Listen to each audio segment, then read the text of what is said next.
నమస్కారం. ప్రతిధ్వని కార్యక్రమానికి స్వాగతం. 2021-22 ఆర్థిక సంవత్సరానికి సంబంధించిన లెక్కల పద్దును కేంద్ర ఆర్థిక మంత్రి నిర్మలా సీతారామన్ ఇవాళ ప్రవేశపెట్టారు. కరోనా కాటుకు దేశ ఆర్థిక వ్యవస్థ చితికిపోయిన తరుణంలో దానికి చికిత్సను అందించే సాధనంగా కేంద్ర ఆర్థిక మంత్రి ఈ బడ్జెట్ గురించి చెప్పుకున్నారు.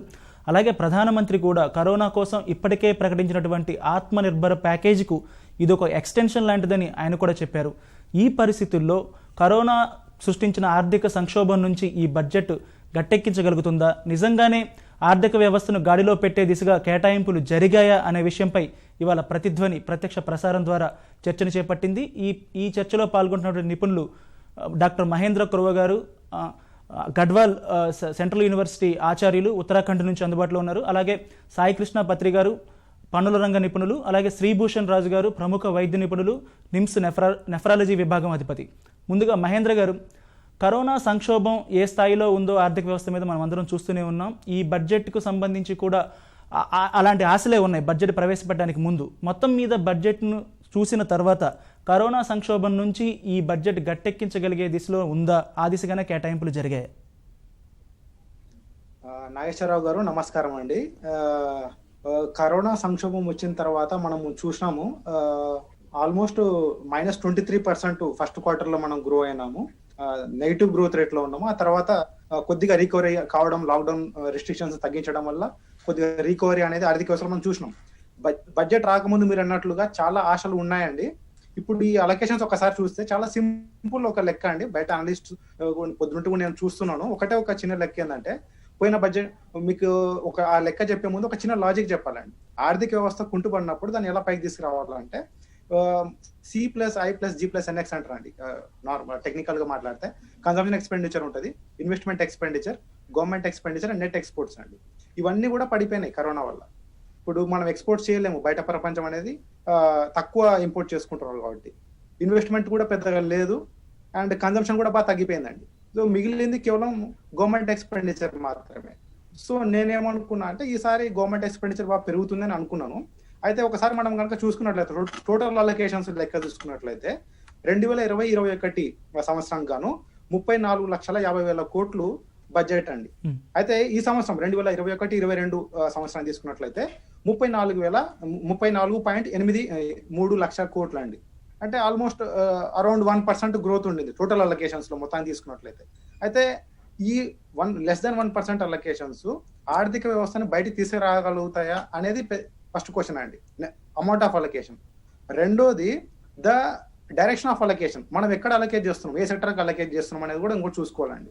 అయితే మెజారిటీ ఆఫ్ అలొకేషన్స్ ఇక్కడ మనం చూసుకున్నట్లయితే హెల్త్ సెక్టర్ కి చాలా ఈసారి పెద్ద బూస్ట్ వచ్చిందండి. That was very much needed. దానికి మనం గవర్నమెంట్ ఆఫ్ ఇండియా చాలా అప్రిషియేట్ చేయాలి. మచ్ నీడెడ్ బూస్ట్ అండి. అయితే ఇంకా బడ్జెట్ కేటాయింపుల్ని పెంచింటే గనక అది చాలా బాగుండేదని నా అభిప్రాయం అండి. ఎందుకంటే ఆర్థిక వ్యవస్థను గాడిలోకి తీసుకురావాలంటే ఇప్పుడున్నటువంటి మన దగ్గర ఉన్న ఒక దారి గవర్నమెంట్ ఎక్స్పెండిచర్ అండి. అది ఇంకా పెరిగి ఉండింటే బాగుండేదని నా అభిప్రాయం అండి. ఓకే, అంటే ఆత్మనిర్భర్కు సంబంధించి అలాగే ఇంక్లూజివ్ గ్రోత్ అని రెండు రకాలుగా ప్రధానమంత్రి కూడా చెప్పారు. ఇవన్నీ కూడా సమతూకంలో ఉన్నాయి. ఆత్మనిర్భర్కు సంబంధించి కూడా సమతూకంలో ఉన్నాయా? ఇంక్లూజివ్ గ్రోత్ కానీ ఆత్మనిర్భర్ కానీ సంబంధించి కానీ సమతూకంలో కేటాయింపులు ఉన్నాయా? సార్, మీరు ఇంక్లూజివ్ గ్రోత్ మాట్లాడినప్పుడు ఇంక్లూజివ్ గ్రోత్ అంటే రెండు ఆస్పెక్ట్స్ తీసుకోవాలండి. ఇంక్లూజివ్ గ్రోత్ లో రెండు ఆస్పెక్ట్స్ ఉంటాయి. ఒకటి పార్టిసిపేషన్ అండి, రెండు డిస్ట్రిబ్యూషన్ అండి. టు ఎన్షూర్ అంటే అందరినీ గ్రోత్ లో భాగస్వాములు చేయడం, పార్టిసిపేట్ చేయడము, వాళ్ళందరికీ కూడా గ్రోత్ వల్ల వచ్చిన ఫలాలను డిస్ట్రిబ్యూట్ చేయడం అనేది. ఇక్కడ విషయం ఏంటంటే, పార్టిసిపేట్ చేయాలన్నా డిస్ట్రిబ్యూట్ చేయాలన్నా సరే మన కేక్ సైజ్ అనేది చాలా పెద్దగా ఉండాలి. ఇప్పుడు ఆ కేక్ సైజే చాలా చిన్నగా ఉందండి.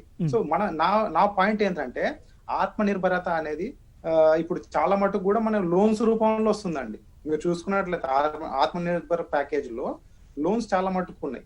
మీకు లోన్లు ఇస్తామని చెప్పేసి గవర్నమెంట్ షూరిటీ ఉంటుంది చాలా మటుకు లోన్స్ కి. అయితే విషయం ఏంటంటే, ఇప్పుడున్న పరిస్థితుల్లో లోన్ తీసుకొని బిజినెస్ స్టార్ట్ చేస్తారా? వాళ్ళ ఎకానమీ పైన కాన్ఫిడెన్స్ రావాలంటే ఎకనామిక్ యాక్టివిటీ బూస్ట్ అప్ కావాలి.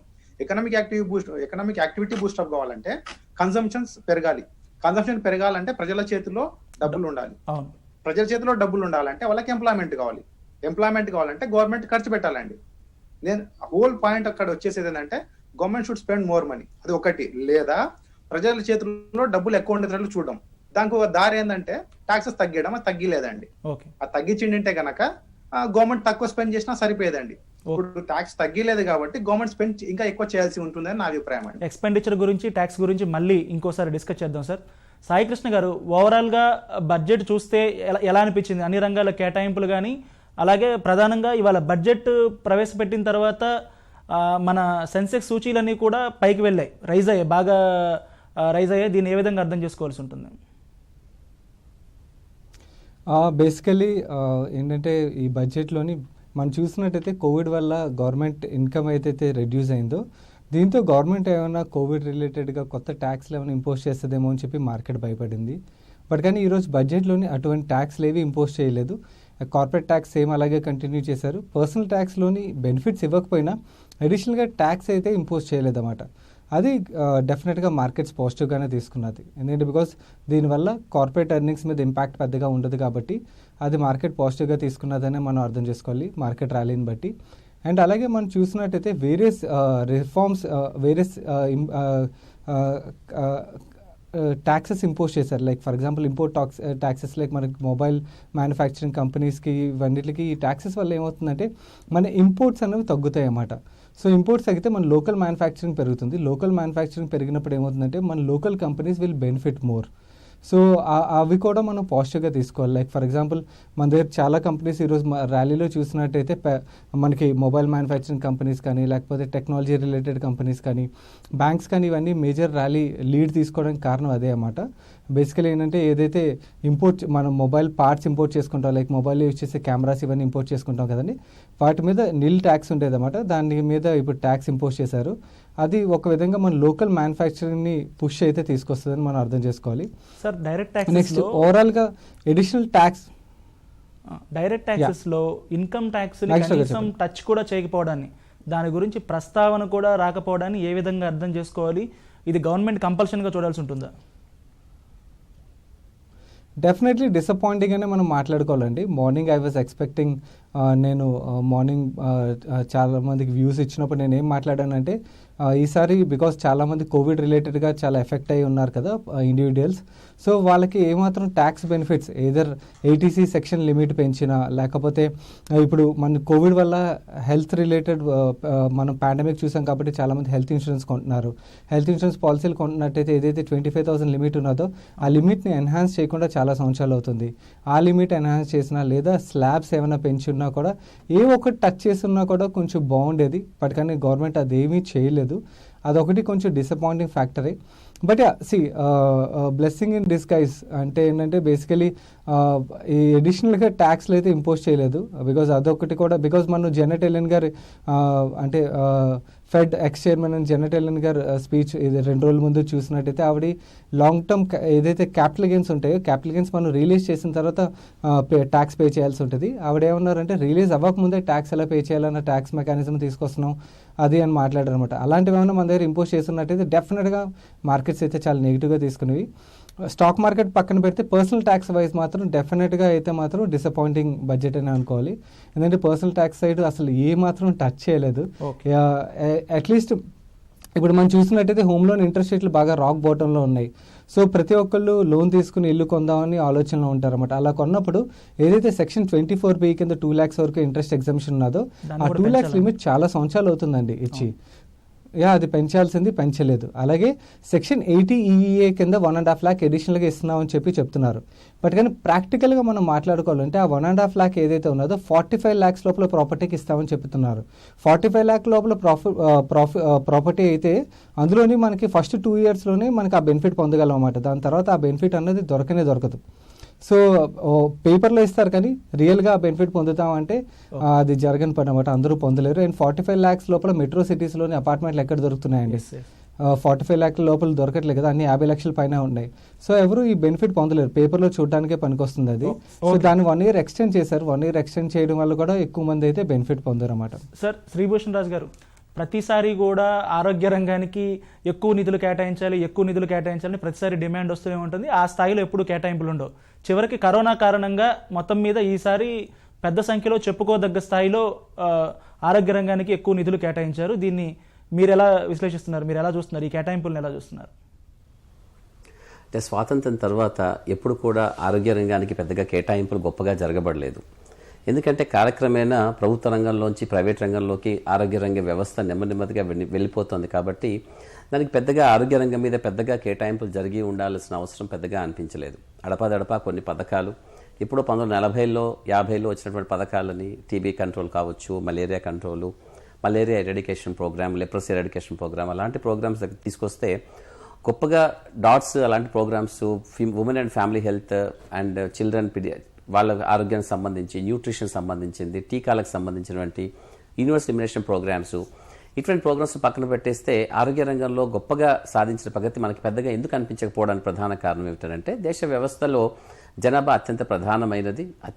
ఎక్కువగా ఉన్నటువంటి జనాభాకి ఆరోగ్యాన్ని ప్రభుత్వ పరంగా పూర్తిగా అందించడం అన్నది సులభం కాదన్న విషయాన్ని చాలా ఏళ్ల క్రితమే గుర్తించారు. కాబట్టి గొప్పగా బడ్జెట్ అలొకేషన్ గొప్పగా ఉండకపోవడము, చక్కగా కాకపోతే మనకి మెడికల్ కాలేజెస్, ఒక వైద్య విద్యా వ్యవస్థ చాలా బాగుంది. కాబట్టి అందులో ఉన్నటువంటి ప్రైమరీ హెల్త్ సెంటర్స్ మొదటి నుంచి పెట్టుకున్నాము. గొప్పగా మనకు పెరిగినప్పటికీ కూడా primary health centre, primary health care గత కొన్ని సంవత్సరాలుగా ప్రపంచ ఆరోగ్య సంస్థ మన దేశంలో ప్రైమరీ హెల్త్ కేర్ బాగా పెరగాలని చెబుతోంది. అది కొత్తగా ఇప్పుడు ఉన్నటువంటి దీంట్లో ప్రైమరీ హెల్త్ కేర్లో కావాల్సినటువంటి ఒక ప్రివెంటివ్, క్యూరేటివ్ అండ్ వెల్బీయింగ్ అన్న 3 పథకాలలాగా ఇక్కడ తీసుకొచ్చారు. అయితే ఇక్కడ మనము బడ్జెట్ అనగానే తప్పనిసరిగా కేవలం మనకి ఒక డబ్బుని ఇవ్వడం అన్నట్లాంటిది, అంటే కేవలం డబ్బును అలాట్ చేయడం, అంటే ఒక బడ్జెట్ కేటాయించడం, అంటే మనీని ఇవ్వడం అన్నట్లాంటిది. కాకపోతే ఇక్కడ ఏంటంటే మనీ ఇవ్వడము, అంటే డబ్బును కేటాయించడం ఒకటి మాత్రమే సరిపోదు. ఇక్కడ దాదాపుగా రకరకాల ఆరోగ్య రంగానికి సంబంధించిన రకరకాల పథకాల అవసరం కూడా ఉంటుంది. కేవలం స్వస్థ భారత్, అది ఆత్మనిర్భర్ స్వస్థ భారత్ అంటూ ఒక ప్రోగ్రాం తీసుకొచ్చారు. కానీ ఒక్కొక్క పథకం కింద ఒక్కొక్క రంగానికి ఏ విధంగా కేటాయించినది దీంట్లో క్లియర్గా క్లారిటీ లేదు. ఇంకోటి ఏంటంటే కరోనాతో కుదేలైపోయినటువంటి ఆరోగ్య రంగ వ్యవస్థకి సంపూర్ణంగా కాయకల్ప చికిత్స చేయడానికి కేవలం ఈ మాత్రం సరిపోతుందా అంటే పెద్దగా అట్టే సరిపోదు. కారణం కూడా నేను చెప్తాను. ఇక్కడ అనేక సందర్భాల్లో మేము చెప్తున్నట్టుగానే ఇక్కడ ఆరోగ్య రంగంలో గత 19-20 ఆర్థిక సంవత్సరానికంటే కూడా 20-21 ఆర్థిక సంవత్సరానికి కేవలం 3% మాత్రమే పెరిగింది. 15వ ఆర్థిక కమిషన్ చైర్మన్ ఎన్కే సింగ్ చెప్పినట్టుగా ఇప్పుడు 1.6% ఉన్నటువంటి జీడీపీలో 1.6%గా ఉన్నటువంటి ఆర్థిక రంగానికి ఉన్నటువంటి కేటాయింపులని కనీసం 2.5% తీసుకొస్తే మాత్రమే మనకి మన ఆరోగ్య రంగంలో ఒక రకమైనటువంటి పెద్ద విప్లవాత్మక మార్పు తీసుకురావచ్చు. అయితే ఇక్కడ జీడీపీలో ఇది 2.5% తీసుకురాగలిగిందా అంటే 137% పెరిగినటువంటి ఆరోగ్య రంగ కేటాయింపులు నిజానికి తీసుకొస్తాయంటే కొంచెం ఆలోచించదగ్గ విషయం. ఎందువల్ల అనంటే ఇక్కడ మనకి దాదాపుగా కోవిడ్ మొత్తం ఆరోగ్య రంగ వ్యవస్థను పూర్తిగా మార్చేస్తుంది. కాబట్టి దానికి తదనుగుణంగా ప్రభుత్వాన్ని కూడా తప్పనిసరిగా ప్రజల శ్రేయస్సు దృష్టిలో పెట్టుకొని వాళ్ళకి కోవిడ్ వ్యాక్సిన్ కోసం దాదాపు 35,000 కోట్లు కేవలం అక్కడే పెట్టింది. అయితే ఇన్ఫ్రాస్ట్రక్చర్ డెవలప్మెంట్ అంటూ పెట్టి కేవలం కొన్ని health centres, urban and rural health centres కోసం అని పెట్టారు. కానీ పెద్దగా ఉన్నటువంటి మెడికల్ కాలేజీలను ఏ విధంగా వ్యవస్థను ఇంప్రూవ్ చేయాలి. ఎందుకంటే కోవిడ్ కాలంలో మనం చూసాము దాదాపుగా మెడికల్ కాలేజీలోనే ఎక్కువగా ట్రీట్మెంట్ జరగబడింది. ప్రభుత్వ రంగంలో ఉన్నటువంటి అన్ని ఆసుపత్రుల ద్వారా మార్చ్, ఏప్రిల్, మే, జూన్, జూలై దాకా కూడా కేవలం మనకు ఆగస్టు దాకా కూడా మనకు కేవలం ప్రభుత్వ రంగంలో ఉన్నటువంటి ఆసుపత్రుల ద్వారానే ప్రాథమికంగా చికిత్స మొత్తంగా ఎక్కువగా జరిగింది. ఆ తర్వాత నెమ్మదిగా ప్రైవేట్ రంగాన్ని కూడా తీసుకున్నారు. అన్ని ఆసుపత్రుల తర్వాత తీసుకున్నాయి. కానీ దాదాపుగా ప్రభుత్వ రంగంలో ఉన్న మెడికల్ కాలేజు వాటికి సంబంధించినటువంటి డాక్టర్ల ద్వారా మాత్రమే చికిత్స జరిగింది. సో కాబట్టి ప్రభుత్వ రంగంలో ఉన్నటువంటి ఆసుపత్రులను ఏ విధంగా అభివృద్ధి చెందించాలి, వాటికి ఇన్ఫ్రాస్ట్రక్చర్ డెవలప్మెంట్ అంటూ ఒకటి పెట్టినప్పటికీ కూడా దాంట్లో ఎంతవరకు ఒక్కొక్క కాలేజీలకు ఏ విధంగా చేయాలి, ఎంబీబీఎస్కి కావచ్చు, ఎండీకి కావచ్చు, సూపర్ స్పెషాలిటీ కోర్సులని అభివృద్ధి చెందడానికి ఏ విధంగా ఎంతవరకు ఖర్చు పెట్టాలన్న విషయం పట్ల ఒక చిన్న క్లారిటీ మనకి ఇప్పటిదాకా రాలేదు. ఆ తర్వాత ప్రైమరీ హెల్త్ సెంటర్స్ మన దేశానికి ప్రాథమికంగా అత్యంత అవసరమని WHO చెప్తున్నప్పటికీ కూడా వాటిని ఏ విధంగా అభివృద్ధి చెందించాలని చెప్పి ఒక రకమైనటువంటి అంటే బడ్జెట్ కేటాయింపు సరైనదే. కాకపోతే ఏంటంటే దానికి సంబంధించినటువంటి ఒక ప్రణాళిక సిద్ధం చేసుకోవడం కూడా మనకు అత్యంత అవసరం అవుతుంది ప్రధానంగా. Okay sir. మహేంద్ర గారు, ఇందాక మీరు మాట్లాడినప్పుడు ఇప్పుడున్నటువంటి కష్టమైన పరిస్థితుల్లో ప్రజలకు ట్యాక్స్ రిలీఫ్ రావడం ఒకటి, అలాగే చేసే ఖర్చు సరైన విధంగా ఖర్చు చేయాలని మీరు చెప్పారు. అంటే దాన్ని కొంచెం మరింత విపులంగా చెప్తారు. అంటే ఇవాళ చూసుకున్నట్లయితే ఖర్చుల విషయంలో ప్రధానంగా ఇన్ఫ్రాస్ట్రక్చర్కి చాలా ఎక్కువ ఖర్చు పెట్టారు. అదేమి ఉపాధికి అనుగుణమైనది కాదా? మనం ఇందాక నేను చెప్పినట్లుగా not only the amount of spending, మనం స్పెండ్ చేసే మొత్తమే కాదు, the direction of the spending is important అండి. ఎందుకంటే మనం ఎక్కడ స్పెండ్ చేస్తున్నాం అనేది ఇంపార్టెంట్. ఏ సెక్టార్ లో అంటే లేబర్ ఇంటెన్సివ్ సెక్టారా, ఒకవేళ ఇప్పుడు సపోజ్ రోడ్ కన్స్ట్రక్షన్ అండి ఇంటెన్సివ్, సో అక్కడ ఎక్కువ మందికి ఉపాధి దొరకడానికి అవకాశం ఉంటుంది.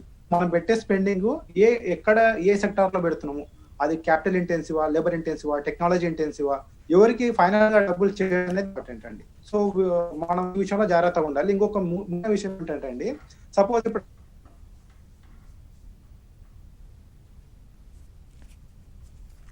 సార్ మళ్ళీ తీసుకుంటాము, సాంకేతిక సమస్య వచ్చినట్టు.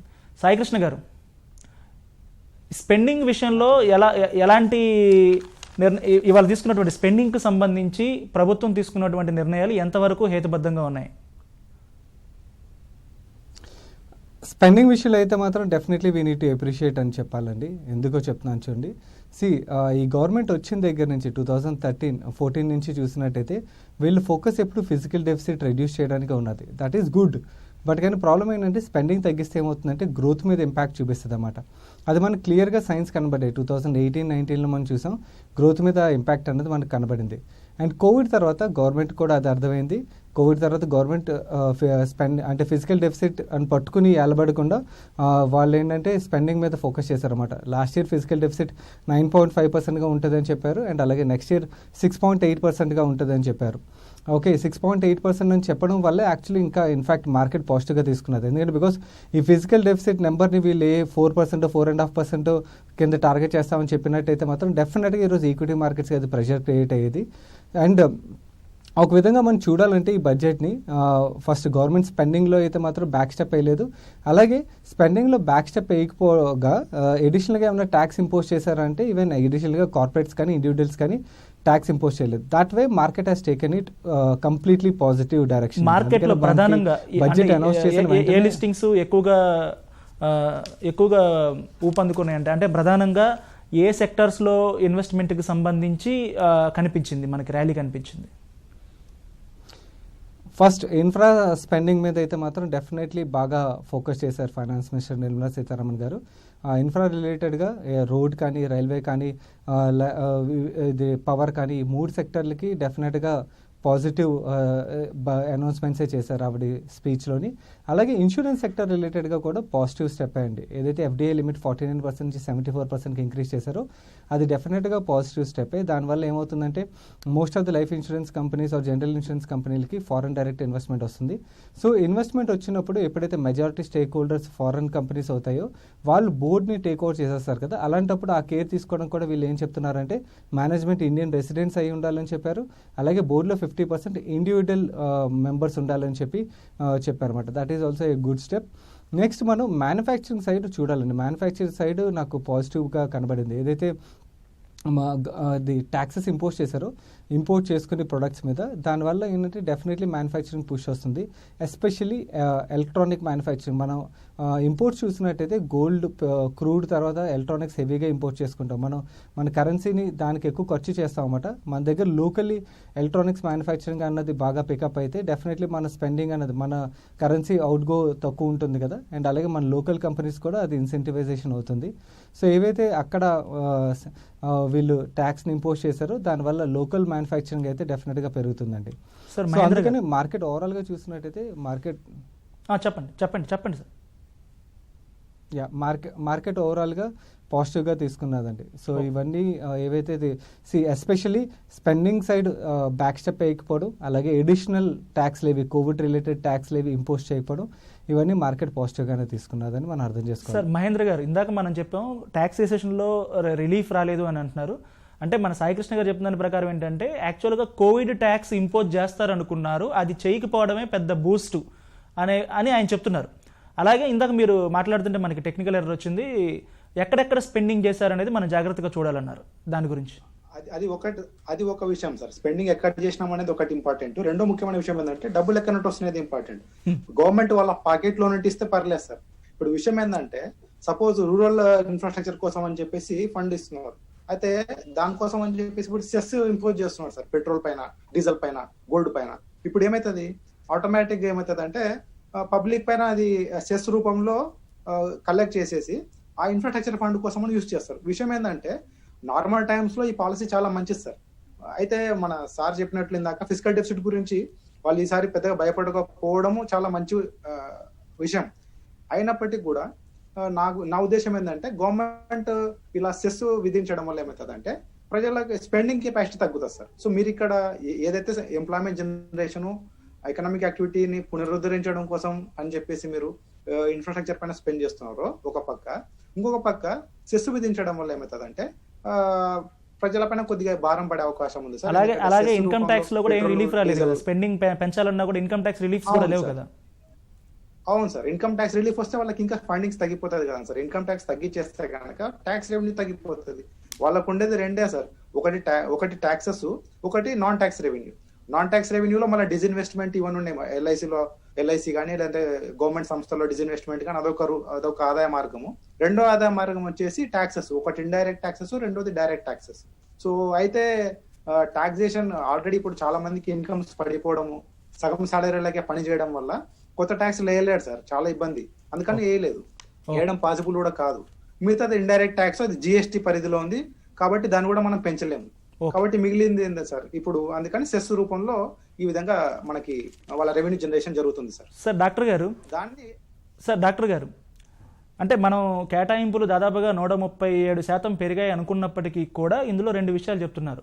ఈసారి ఆరోగ్య రంగంలో శానిటేషన్ అలాగే డ్రింకింగ్ వాటర్ కాంపోనెంట్ కూడా కలిపారు కాబట్టి అది ఒక పెద్ద పెరుగుదల కింద తీసుకోకూడదు. అలాగే మీరు ఇందా చెప్పారు కేవలం కోవిడ్ వల్ల ఇలా చేయాల్సి వచ్చింది, ఎందుకంటే వ్యాక్సిన్కి 35,000 కోట్లు పోతుంది కాబట్టి అది తీసేస్తే ఇంకేం ఉండదని చెప్పారు. కాబట్టి ఈ కేటాయింపుల్ని మనం క్రిటికల్గా ఎలా అనాలిసిస్ చేయాల్సి ఉంటుంది?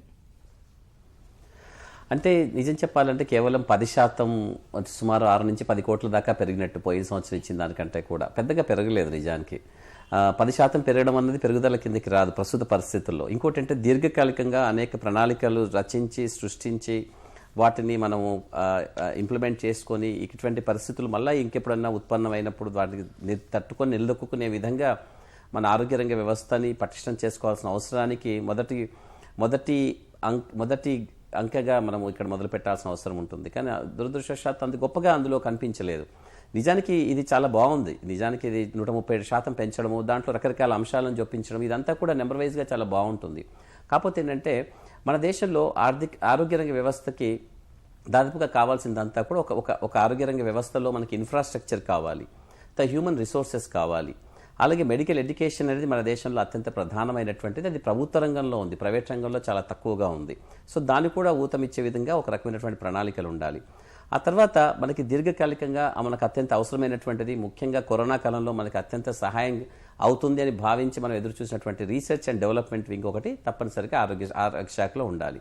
ఇక్కడ మనకి ఇన్ఫ్రాస్ట్రక్చర్ పరంగా చూసుకుంటే వాళ్ళ కేటాయింపులు చాలా బాగున్నాయి. ఎందుకంటే దాదాపుగా కూడా అన్ని రంగాల్లో కూడా ఇన్ఫ్రాస్ట్రక్చర్ బాగా డెవలప్ చేయాలనుకుంటున్నారు కాబట్టి మెడికల్ అండ్ హెల్త్ డిపార్ట్మెంట్లో కూడా ఇన్ఫ్రాస్ట్రక్చర్ బాగుండవచ్చు. దాంట్లో భాగంగానే రకరకాల ఆసుపత్రులు కట్టడం కావచ్చు, లేదా urban centres, rural health centres మొదలు పెట్టారు అనుకున్నారు, అది కూడా చాలా బాగుంటుంది. రెండోది హ్యూమన్ రిసోర్సెస్. అంటే మన దేశంలో సుమారు 50 నుంచి 60,000 మంది డాక్టర్ల యొక్క కొరత మనకి ప్రధానంగా కనిపిస్తోంది. ప్రైమరీ హెల్త్ సెంటర్లోను, సబ్ సెంటర్లలోను, మిగతా జిల్లా ఆసుపత్రులలోనూ. వాటిని పెంచడానికి దీర్ఘకాలికంగా ఉన్న ప్రణాళిక ఏంటన్నది ఇక్కడ దీంట్లో స్పష్టంగా లేకపోవడం ఒకటి. ఇంతకుముందు కొన్ని సందర్భాల్లో చెప్పారు, జిల్లా ఆసుపత్రులను మెడికల్ కాలేజీలుగా చేసేస్తే మనకి దాదాపుగా ఎక్కువ మంది స్టూడెంట్స్ మనం తయారు చేసుకొని డాక్టర్ల యొక్క నిష్పత్తిని పెంచుకునే, రోగి డాక్టర్ల యొక్క నిష్పత్తిని పెంచుకునే విధంగా ఉంటుందని అనుకున్నారు. అటువంటి ప్రణాళిక భాగంలో కానీ దీన్ని ఏ విధంగా డెవలప్ చేస్తున్నారు దానికి అన్నది మనకంటే ముఖ్యంగా జిల్లా ఆసుపత్రులని పెద్దగా చేయాల్సిన అవసరం ఉంటుంది. దాంట్లో హ్యూమన్ రిసోర్సెస్ పెంచుకోవాల్సిన అవసరానికి ప్రత్యేకంగా కేటాయింపులు జరగాల్సి, ఎందుకంటే వాళ్ళందరికీ స్టైపెండ్ ఇచ్చినా జీతాలు ఇచ్చినా మనకు అవసరం అవుతుంది కాబట్టి. ఆ తర్వాత రీసెర్చ్ అండ్ డెవలప్మెంట్కి గత కొన్ని సంవత్సరాలుగా ఐసీఎంఆర్, సైన్స్ అండ్ బయోటెక్నాలజీ తత్పరంగా వచ్చే రీసెర్చ్ల కోసం కేటాయింపులు చాలా తక్కువగా జరిగాయి. అది మనకి కరోనా కాలంలో చాలా స్పష్టంగా కనపడింది. మన దేశంలో మనం సొంతంగా రీసెర్చ్ చేసుకోలేమని. ప్రభుత్వ పరంగా రీసెర్చ్లు పెద్దగా జరగబడలేదు, మీరు కూడా గుర్తుపెట్టుకోండి. మనకు తయారు చేసుకున్నటువంటి 2 టీకాలు కూడా ప్రైవేట్ పరంగా వచ్చినవే. వాటికి ప్రభుత్వ రంగ సంస్థలు వాళ్ళకి సహాయం చేశాయి. కానీ సొంతంగా మన భారతదేశంలో ఒక ఇన్స్టిట్యూట్ ఆఫ్ వైరాలజీ కానీ, ఒక వ్యాక్సిన్ తయారు చేసుకునే ఒక సంస్థని కానీ ప్రభుత్వ రంగా తయారు చేసుకోలేకపోవడం అన్నది మనకు ఒకటి పెద్ద అవాంతరం లాంటిది. సో ఇక్కడ ఇటువంటి సందర్భంలో అటువంటిది ఏమైనా తీసుకురావాల్సి ఉంటుంది. వచ్చే 4 వైరాలజీ ఇన్స్టిట్యూట్స్, బహుశా భారతదేశంలో 4 చెరుగుల 4 వైరాలజీ ఇన్స్టిట్యూట్స్ తయారు చేస్తారు. అయితే అది కేవలం ఒక పరిశోధనకి మాత్రం కాకుండా పరీక్షలకి మాత్రమే కేటాయించే విధంగా ఉంటుంది. అంతేకాకుండా అనేక పరీక్షా సంస్థల్ని కూడా వాళ్ళు దేశం మొత్తంలో కూడా అక్కడ ఇక్కడ మొదలు పెట్టదలుచుకున్నారు. ఆ విధంగా ఇటువంటి సందర్భాల్లో ప్రజల యొక్క ఆరోగ్యం కోసం పరీక్షలు ఏమైనా చేయదలుచుకుంటే బహుశా ఉచితంగా చేయడానికి లేదా తక్కువ ఖర్చుతో చేయడానికి ప్రజలకు ఉపయోగపడుతుంది. ఇవన్నీ కూడా తాత్కాలికంగా ఉపశమనం కలిగించేవి, కానీ దీర్ఘకాలికంగా ఒక పెద్ద ప్రణాళికలాగా అనిపించడానికి ప్రస్తుతానికి సాధ్యపడట్లేదు. ఓకే మహేంద్ర గారు, దేశంలో సగం మందికి పైగా సగానికంటే ఎక్కువగా ఆధారపడింది వ్యవసాయ రంగం. దానికి సంబంధించిన కేటాయింపులు ఎలాగున్నాయి, అలాగే ఎక్కువ మందికి ఉపాధి కల్పించేవి ఎంఎస్ఎంఈల ద్వారా జరుగుద్ది, వాటికి ఏమైనా ట్రస్ట్ ఇచ్చారా? ఎంఎస్ఎంఈ వ్యవసాయ రంగానికండి ఈ అగ్రికల్చరల్ అండ్ రూరల్ ఇన్ఫ్రాస్ట్రక్చర్ లో పెట్టుబడులు ఆహ్వానించదగిన విషయము. అయితే ఇంతకుముందు చెప్పినట్టుగా దాన్ని గవర్నమెంట్ ఫండింగ్ ద్వారా అంటే ప్రజలపైన భారం పడకుండా చేసినట్లయితే కనుక దానికి ఇంకా మంచి రిజల్ట్స్ వచ్చి ఉండేటివి. బట్ ఎనీ హౌ ఇది వెల్కమ్ స్టెప్ అండి అగ్రికల్చర్ స్పెండింగ్ విషయంలో. రెండోది ఎంఎస్పి విషయంలో కూడా ఇప్పుడు చాలా చర్చ జరుగుతుంది. అదే దాని గురించి పెద్దగా ఎవరు మాట్లాడకపోవడం జరిగిందండి. అది రెండోది. ఎంఎస్ఎంఈ విషయానికి వస్తే కనుక ఈ వన్ మ్యాన్ కంపెనీస్ ని ఎంకరేజ్ చేయడం, తర్వాత వాళ్ళకి ట్యాక్స్ హాలిడేస్ ప్రకటించడం, ఇవన్నీ కూడా ప్రొసీజరల్ పరంగా చాలా మంచి ఆహ్వానించదగిన స్టెప్స్ నాగేశ్వరరావు గారు. సార్, ఇప్పుడు ప్రధానంగా ఈ ఫార్ములాస్ కు సంబంధించి ఇంత ఆందోళన జరుగుతున్న టైంలో మార్కెటింగ్ సైడ్ కు సంబంధించి ఎలాంటి అనౌన్స్మెంట్లు కూడా ఏం కనిపించలేదు కదా. దానికి సంబంధించి అంటే వాళ్ళకి అష్యూరెన్స్ ఇచ్చే విధంగా ఒక కొత్త కార్యక్రమం కానీ, లేకపోతే అలాగే ప్రధానమంత్రి కిసాన్ నిధికి సంబంధించి 6,000 ఇస్తున్నారు, దాన్ని పెంచుతారని చెప్పి ఆశించారు ప్రతి ఒక్కరు, అది కూడా జరగలేదు. అవునండి, నాకు తెలిసి మరి వీళ్ళు ఫిజికల్ మ్యాథ్స్ ని దృష్టిలో పెట్టుకొని ఈ కేటాయింపులు చేసినట్లుగా నాకు పర్సనల్ గా నా ఒపీనియన్ అండి అది.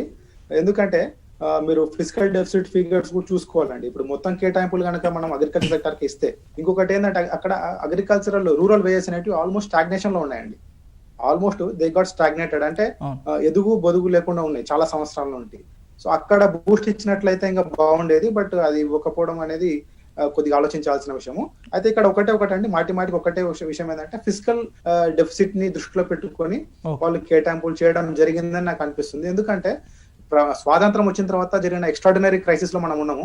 అట్లాంటప్పుడు ఎక్స్ట్రాడినరీ అలొకేషన్ జరిగి ఉండాల్సింది. బట్ నేను మొదట్లో చెప్పినట్లుగా 33,000 కోట్లు ఎక్స్ట్రా ఉన్నాయండి. అంటే పోయిన బడ్జెట్ కి బడ్జెట్ కి కంపేర్ చేస్తే కనుక టోటల్ బడ్జెట్ 33,000 కోట్లు అదనంగా ఉన్నాయి, less than 1% almost. Sir Saikrishna గారు, సో మరి సాయికృష్ణ గారు, ఈసారి పన్నులకు సంబంధించి రిటర్న్లకు సంబంధించి వయోవృద్ధులకు ఎగ్జంప్షన్ ఇచ్చారు. దీనివల్ల వాళ్ళకి ఎలాంటి బెనిఫిట్స్ ఉంటాయి?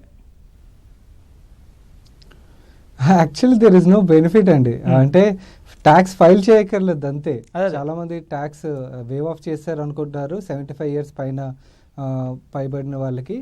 అదేం లేదండి. ఎవరికైతే 75 years పైన ఉంటుందో వాళ్ళకి only pension income and interest income, ఈ రెండు మాత్రమే ఇన్కమ్ సోర్సులు ఉన్నట్టయితే వాళ్ళు ఇన్కమ్ ట్యాక్స్ రిటర్న్స్ ఫైల్ చేయక్కర్లేదు. ప్రొసీజరల్ బెనిఫిట్ ఉంటుంది. There is no additional benefit. Yeah, it is minuscule అండి. బికాస్ ఎందుకంటే 75 years పైబడిన వాళ్ళకి only pension income, only interest income ఉండేవాళ్ళు చాలా తక్కువ మంది ఉంటారు. అది ట్యాక్స్ బ్రాకెట్లోకి వచ్చేవాళ్ళు. సో ట్యాక్స్ బ్రాకెట్లోకి వచ్చే వాళ్ళకి వేరే అదర్ అడిషనల్ ఇన్కమ్లు కూడా ఉంటాయి కదా, రెంటల్ ఇన్కమ్ ఇలాంటివి కూడా ఉంటాయి కదా ఆ ఏజ్లో ఉన్న వాళ్ళకి. సో వెరీ లిమిటెడ్ పీపుల్ అనే మనం మాట్లాడుకోవాలి. సార్, మీరు అబ్జర్వ్ చేసిన దాంట్లో ఇవాళ బడ్జెట్లో ఇంట్రెస్టింగ్గా అనిపించింది ఏంటి అంటే బ్రీఫ్గా, మనకి టైం తక్కువ ఉంది. Yeah, interesting, the most interesting part for me is the scrappage policy అండి. స్క్రాపేజ్ పాలసీ ఏదైతే ఉన్నదో definitely will Boost auto sector. మన ఇండియాలోని రియల్ ఎస్టేట్ అండ్ ఇన్ఫ్రా తర్వాత హైయెస్ట్ ఎంప్లాయ్మెంట్ జనరేషన్ సెక్టర్లోని ఆటో కూడా ఒకటి. ఆటోలోని కమర్షియల్ 4-wheeler 2-wheeler ఎవ్రీథింగ్ మనం చూసినట్టయితే హైయెస్ట్ ఎంప్లాయ్మెంట్ జనరేటింగ్ సెక్టర్ ఇది. ఈ సెక్టర్ లాస్ట్ 1.5 yearగా వేరియస్ ఇష్యూస్తో స్ట్రగుల్ అవుతున్నది. సో అలాంటి సెక్టర్కి ఇప్పుడు ఈ స్క్రాపేజ్ పాలసీని అనౌన్స్ చేయలేదు, 15 daysలో అనౌన్స్ చేస్తా అన్నారు. పాలసీ వచ్చినట్టయితే మాత్రం డెఫినెట్లీ మన రోడ్డు మీద చూసినట్టయితే ఇప్పుడు చాలా పాత వెహికల్స్ 20 years 25 years పైబడిన వెహికల్ కూడా తిరుగుతున్నాయి కదా.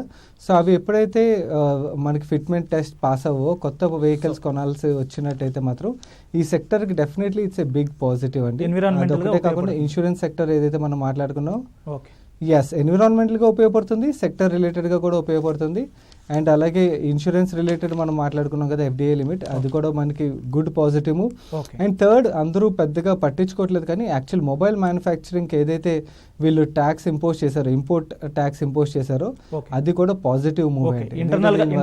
లోకల్ మొబైల్ మ్యానుఫ్యాక్చరింగ్ అనేది పెరుగుతుంది. ఓకే సార్, శ్రీభూషణ్ రాజు గారు, ఇవాళ చేసినటువంటి అనౌన్స్మెంట్లో ఒక ప్రధానమైంది మనం చూసినట్లయితే అమెరికాలో ఎలాగైతే సిడిసి ఉందో అదే తరహాలో నేషనల్ కమ్యూనికబుల్ డిసీజెస్ సెంటర్ ఒకటి ఏర్పాటు చేయబోతున్నారు. ఎందుకంటే కరోనా తర్వాత మనం డేటా మేనేజ్మెంట్ కానీ డేటాను విశ్లేషించడం కానీ ఇవన్నీ కూడా చాలా ఇబ్బందులు ఎదుర్కోవాల్సి వచ్చింది. ఇలాంటి పరిస్థితుల్లో అలాంటి సెంటర్ అనేది ఎంతవరకు అవసరం, దానివల్ల ఏం ఉపయోగం ఉండబోతుంది భవిష్యత్తులో, మనకి ఎలాంటి ఉపయోగాలు ఉంటాయి? ఇది తప్పనిసరి. దీంట్లో కూడా మనకి కేవలం ఇన్ఫెక్షన్స్ మాత్రమే కాకుండా non infectious diseases, non communicable diseases ఉంటాయి. నిజానికి మన భారతదేశంలో ఆరోగ్య రంగంలో ఏ రకమైనటువంటి డేటా కూడా కరెక్ట్గా లేదు. ఉదాహరణకి మన దేశంలో ఎంతమందికి డయాబెటీస్ ఉంటుంది, ఏజ్ వాళ్ళకి డయాబెటీస్ ఎంత ప్రివిలెన్స్ వస్తుంది, పోయిన సంవత్సరానికి ఈ సంవత్సరానికి, గత 5 ఏళ్లకి ఈ 5 ఏళ్లకి ఏ రకమైన తేడా ఉందని తెలపగలిగే శాస్త్రీయ గణాంకాలు మన దగ్గర లేవు. ఇదే కాదు, ఏ జబ్బు కూడా లేవు. నిజానికి ఎంతమంది గుండె జబ్బుతో చనిపోతున్నారు, ఎంతమంది క్యాన్సర్ జబ్బుతో చనిపోతున్నారు, ఎంతమంది ఆసుపత్రులకి యాక్సిడెంట్స్తో వెళ్తున్నారు, అందులో ఎంతమంది బతుకుతున్నారు, అలాగే ఎంతమందికి ఊపిరితిత్తుల జబ్బులు ఉన్నాయి, ఎంతమందికి సైకియాట్రిక్ డిజార్డర్స్ ఉన్నాయి, ఎంతమంది పిల్లలు మా శారీరక మానసిక అవకరాలతో పుడుతున్నారు, వృద్ధుల్లో ప్రత్యేకంగా వచ్చే జబ్బుల్లో ఎంత శాతంకి ఏ జబ్బు కనపడుతోంది అని చెప్పే విషయాలు ఇవి కూడా మనకి శాస్త్రీయ గణాంకాల్లో లేవు. సో ఇక్కడ సిడిసి లాంటిది రావడం ద్వారా మనకి దాదాపుగా అటువంటివన్నీ అంశాలు తెలుసుకునే అవకాశం ఉండడమే కాదు, ఇది భవిష్యత్తులో పాలసీ తయారుదారులు ఎవరైతే ఉంటారో, పాలసీ మేకర్స్, వాళ్ళకి ఓ రకంగా ఒక అద్భుతంగా ఒక కరదీపికలా ఉండే అవకాశం ఉంటుంది. సో కాబట్టి ఇటువంటివన్నీ ఇది ప్రత్యేకంగా నాకు సంబంధించినంత వరకు ఈ బడ్జెట్లో నాకు కొంచెం అద్భుతంగా, కొంచెం మంచిగా, చక్కగా అనిపించినటువంటి ప్రధాన అంశం. Okay sir, thank you. చర్చలో పాల్గొన్నటువంటి అందరికీ కూడా ధన్యవాదాలు. ఇది ఇవాళ ప్రతిధ్వని. నమస్కారం.